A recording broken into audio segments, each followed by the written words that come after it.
em Dourado. Isso aqui é um cavaquinho de Faia Araújo Luthier, ano 2006. Recentemente foi trocada a escala zerada.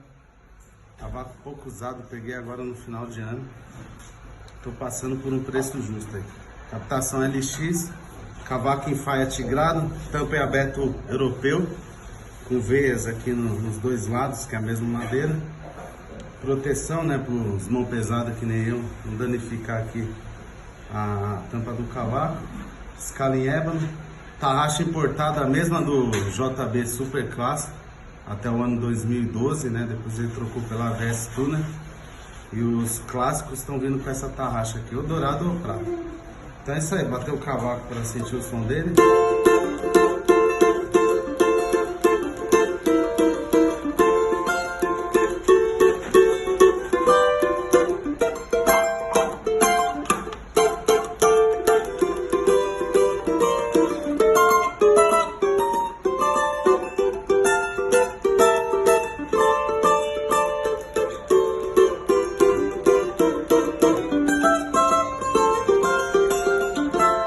Isso aí, tá bom, só para quebrar um galho rapidinho no ar de almoço.